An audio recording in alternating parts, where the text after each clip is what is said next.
নিশা ঠিক 12 মান বাজিছে। মই অফিচৰ পৰা ওলাবলৈ লৈছো। দিনৰ দিনটো অফিচত কাম কৰি ভাগৰ লাগিছে। সেয়েহে মোৰ লক্ষ্য এটাই যে অফিচৰ পৰা মই সোনকালে কেনেকৈ ঘৰলৈ যাব পাৰো। কিন্তু আচৰিত কথাটো হ'ল অফিচৰ পৰা ওলাই বাইকখনত চাবিটো লগোৱাৰ লগে লগে মোৰ হাতৰ পৰা চাবিটো সৰি পৰিল। আৰু হাতৰ পৰা চাবিটো সৰি পৰাৰ লগে লগে মোৰ মনত নানা প্ৰশ্ন উদয় হ'বলৈ ধৰিল। মোৰ লগত ৰাস্তাত কিবা ঘটনা ঘটিব নেকি? সেইদিনা মোৰ লগত কি হৈছিল? হয়তো চাবিটো সৰি নপৰা হলে আজি মই আপোনালোকৰ সন্মুখত এই ভিডিঅ'টো বনাবৰ কাৰণে জীয়াই নাথাকিলো হয়। প্ৰিয় দৰ্শক, আন এক জ্ঞানবৰ্ধক ভিডিঅ'লৈ মই আপোনালোক সকলোকে স্বাগতম জনাইছো। নমস্কাৰ, মোৰ নাম অনন্ত নাথ আৰু মোৰ ইউটিউব চেনেলটোৰ নাম হ'ল ধাৰ্মিক কথা। প্ৰিয় দৰ্শক, সেইদিনা মোৰ লগত কি হৈছিল সেই কথাৰ বিষয়ে এই ভিডিঅ'টোত মই আলোচনা কৰিম, যিটো কথা শুনিলে আপোনাৰ গানো শিয়ৰি উঠিব। আপোনালোকৰ ক্ষেত্ৰতো কেতিয়াবা এনেধৰণৰ ঘটনা নিশ্চয় ঘটিছে। আপোনালোক কৰবালৈ ওলাই গৈছে, হঠাৎ সন্মুখত অদ্ভুত বস্তু দেখিলে, নামঘৰ ধৰ্মীয় স্থান পাৰ হৈ গৈছে, ভগৱান শ্ৰীকৃষ্ণৰ নাম লৈছে, হে প্ৰভু মোক ৰক্ষা কৰিবা। কিন্তু আচৰিত কথাটো হ'ল এই বাক্যশাৰীত কিবা শক্তি আছে নেকি, যি শক্তিয়ে আপোনাৰ মনৰ পৰা নানা ভাৱধাৰা আঁতৰাই দিব পাৰে। এনে এক ঘটনাই মোৰ লগত ঘটিত হৈ গ'ল। সেইটো মোৰ বাস্তৱ জীৱনৰ কাহিনী, যি কাহিনী মই আপোনালোকৰ লগত আজি আলোচনা কৰিবলৈ লৈছো। সেইদিনা ৰাতি যেতিয়া মই অফিচৰ পৰা ওলাই বাইকত চাবিটো লগোৱাৰ লগে লগে চাবিটো সৰি পৰিল। আৰু সেই সৰি পৰা চাবিটো তুলি লৈ পুনৰ মই বাইকখন ষ্টাৰ্ট দি অফিচৰ কেম্পাছৰ পৰা বাহিৰলৈ ওলাই আহিলো। কিন্তু আচৰিত কথাটো হ'ল মোৰ অফিচৰ পৰা 1 কিলোমিটাৰ মান দূৰত কোনো মানুহ নাই, না দোকান আছে, না কোনো মানুহৰ ঘৰ আছে। কিন্তু সেই 1 কিলোমিটাৰ মান দূৰত মোৰ পথৰ দুইটা কাষে ডাঙৰ ডাঙৰ গছ আছে আৰু মাজে মাজে ধিমিক ধামাক কিছুমান ষ্টিক লাইট জ্বলি থাকে। আৰু অফিচৰ পৰা ওলাই 50 মিটাৰ মান দূৰত মোৰ বাইকখন হঠাতে এটা জোকাৰ মাৰিলে আৰু জোকাৰ মাৰি ষ্টিক লাইটটোৰ তলতে মোৰ বাইকখন বন্ধ হৈ গ'ল। যেতিয়া মোৰ বাইকখন বন্ধ হৈ গ'ল, মই চাবিটো খুলি পেলাই টেংকিত চালো যে পেট্ৰল ঠিকে আছে, কিন্তু হঠাতে মোৰ কিয় বাইকখন বন্ধ হৈ গ'ল। অলপ জোকাৰি মেলি দিলো বাইকখন, ষ্টাৰ্ট হয় নেকি আকৌ চেল্ফ দি চালো, কিন্তু ষ্টাৰ্ট হোৱা নাই। ইফালে সিফালে চাই দেখিলো মোৰ পৰা মই থিয় হৈ থকা জেগাৰ পৰা প্ৰায় 50 মিটাৰ মান দূৰত এগৰাকী যুৱতী থিয় হৈ আছে। এজোপা গছৰ তলত এটা ষ্টিক লাইট জ্বলি আছে, কিন্তু সেই ষ্টিক লাইটটো ধিমিক ধামাককৈ জ্বলি আছে। আৰু সেই যুৱতীগৰাকী যি জেগাত থিয় হৈ আছে তেওঁ বগা কাপোৰ পিন্ধি আছে আৰু তলমূৰ কৰি আছে যুৱতীগৰাকী। কিন্তু সেই থিয় হৈ থকা যুৱতীগৰাকী আঁতৰৰ পৰা এটা ছাঁ দৰে দেখা পোৱা গৈছে। মই আচৰিত হৈছো, এই নিমান নিশা নিজান ৰাতি অকলশৰীয়া যুৱতীগৰাকী, কিনকিনীয়া ইপিনে ওপৰৰ পৰা বৰষুণ পৰি আছে, তেনেস্থলত সেই দুভাগ নিশা সেই যুৱতীগৰাকীয়ে সেই গছজোপাৰ তলত কি কৰিছে? আচৰিত কথাটো হ'ল সেই যুৱতীগৰাকীক দেখাৰ লগে লগে মোৰ শৰীৰৰ নোমবিলাক থিয় হৈ গৈছে। মোৰ অন্তৰত নানা ভাৱ খেলাবলৈ লৈছে। মোৰ মনত এক ভয় ভাৱ অনুভৱ হৈছে। তেতিয়াই মোক সৰুকালত আইতাই কোৱা এটা কথা মনত পৰিল যে অমাৱস্যাৰ নিশা মানুহ ঘৰৰ পৰা নিশা বাহিৰলৈ ওলাব নাপায়। এই কথাষাৰ যেতিয়াই মোৰ মনলৈ আহিল তেতিয়াই ভয় ভাৱ আৰু বেছি হ'বলৈ ধৰিলে। জানোচা মোৰ লগত কিবা ঘটনা ঘটে। এতিয়া মই বিমূৰত পৰিলো, মই কলৈ যাম? মোৰ সেই বন্ধ হৈ পৰা বাইকখন ঠেলি পেলাই যুৱতীগৰাকীৰ ফালে আগবাঢ়ি যাম, নে মই বাইকখন তাতে এৰি অফিচৰ ফালে দৌৰি আহিম? আচৰিত কথাটো হ'ল তেতিয়াই মই ভগৱানৰ নাম ললো, হে ভগৱান মোক ৰক্ষা কৰা। মই প্ৰথম যিষাৰ আপোনাক কথা কৈছিলো বা আপুনি সেইষাৰ কথা কয়, কিবা বিপদত আহিলে বা কিবা আপোনাৰ মনলৈ প্ৰশ্ন আহিলে বা অদ্ভুত বস্তু দেখিলে আপুনি নিশ্চয় সেইষাৰ কথা কয়, হে ভগৱান মোক ৰক্ষা কৰা।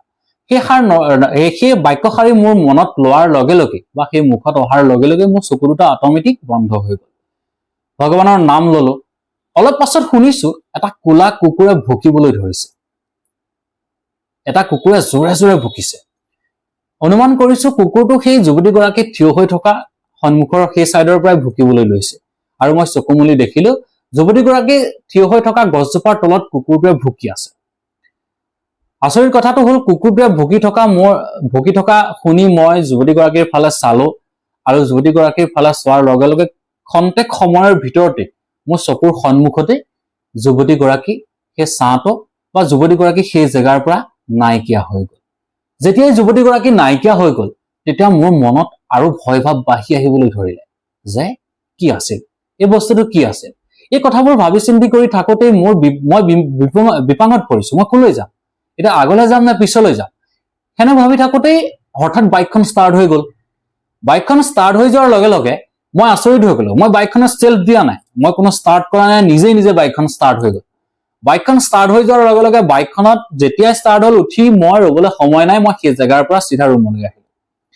ৰুমলৈ আহি পেলাই মই ৰাতি ভাত খালো। ভাত খাই পেলাই মই নিশা শুবলৈ লওঁতে এই গোটেই কথাটো ভাবি আছো যে কোন আছিল সেই যুৱতীগৰাকী, কিয় মোৰ সন্মুখত দেখা দিল, আৰু সেই দুভাগ নিশা সেই গছজোপাৰ তলত যুৱতীগৰাকীয়ে কি কৰিছিল।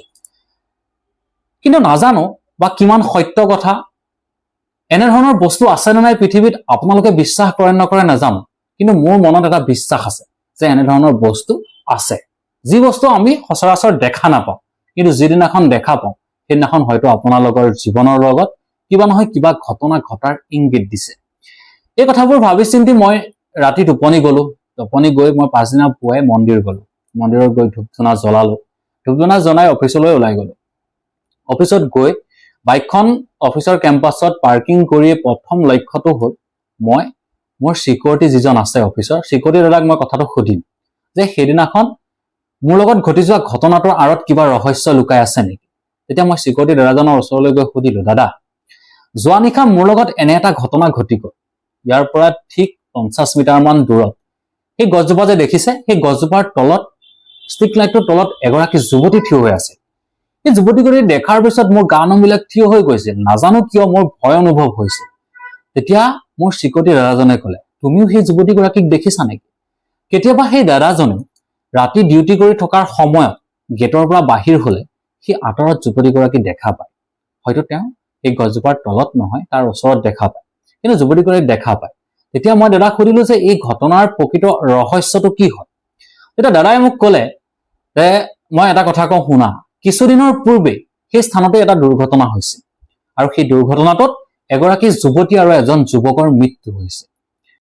যেতিয়া অফিচৰ চিকিউৰিটি দাদাজনে এইখিনি কথা মোৰ সন্মুখত ক'লে, তেতিয়া মই ভাবিবলৈ ধৰিলো যে এইটো কোনো কাকতলীয় বা মোৰ সপোন নাছিল।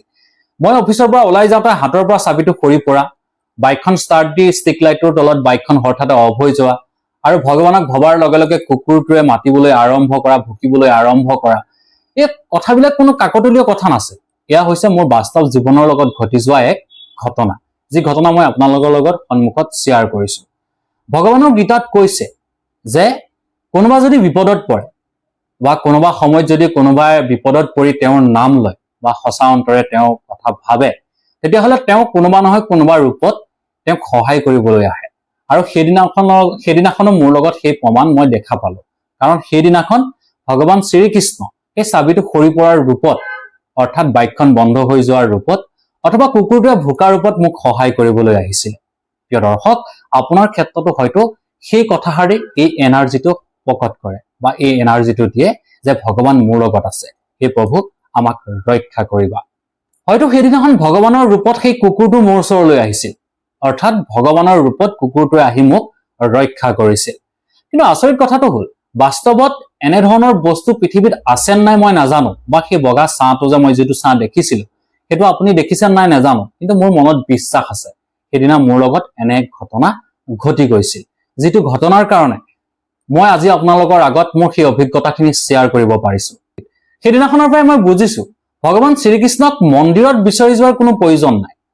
ভগৱান শ্ৰীকৃষ্ণক সঁচা অন্তৰে আপুনি মনত ভাবক, সঁচা অন্তৰে তেওঁৰ নাম জপ কৰক, তেওঁ আপোনাক বিপদত সহায় কৰিবলৈ কোনোবা নহয় কোনোবা ৰূপত আপোনাৰ সন্মুখত থিয় হ'ব। ভগৱান শ্ৰীকৃষ্ণই গীতাত কৈছে যে যিজনে সঁচা অন্তৰে মোৰ নাম অন্তৰত জপ কৰে, তেওঁক মই কোনোবা নহয় কোনোবা ৰূপত সহায় কৰিবলৈ আগবাঢ়ি আহোঁ। প্ৰিয় দৰ্শক, আপোনালোকৰ জীৱনতো এনেধৰণৰ কিবা ঘটনা ঘটিছে নেকি? যি ঘটনা আপোনাৰ লগতে হওক বা বন্ধুৰ লগতে হওক, এনেধৰণৰ বস্তু আপোনালোকেও দেখিছে নেকি? যদি দেখিছে তেনেহলে নিশ্চয় কমেন্ট কৰি মোক জনাব, আৰু সেই কাহিনী কমেন্টত আমাক লিখি পেলাই জনাব, যি কাহিনী আমি আপোনালোকৰ বাবে প্ৰস্তুত কৰিব পাৰো। আৰু হয়তো এই ভিডিঅ'টো যদি আপোনাৰ বিশ্বাস হৈছে বা মোৰ কোৱা কথাখিনি যদি আপোনালোকে সত্য বুলি ভাবিছে, তেনেহলে এই ভিডিঅ'টো নিশ্চয় আন এজন বন্ধুলৈ শ্বেয়াৰ কৰিব। হয়তো সেইজন বন্ধুজনেও বুজি পাব যে সেই বিপদৰ সময়ত তেওঁ কি বা কেনেকৈ কাৰ নাম স্মৰণ কৰিব লাগে। হয়তো ভগৱানৰ নামেই সকলোতে সৰ্বব্যাপী আছে আৰু তেওঁৱে আমাক সহায় কৰে। সেয়েহে ভগৱানৰ নাম বিপদত লোৱাটো আমাৰ বাবে অত্যন্ত প্ৰয়োজন। প্ৰিয় দৰ্শক, আপোনাৰ লগত ভগৱান কেনেদৰে আছে কমেন্ট কৰি আমাক নিশ্চয় জনাব। এনেধৰণৰ ভিডিঅ' পাবলৈ মোৰ ইউটিউব চেনেল ধাৰ্মিক কথাক লাইক, শ্বেয়াৰ আৰু ছাবস্ক্ৰাইব নিশ্চয় কৰিব বুলি আশা কৰিলোঁ। ধন্যবাদ।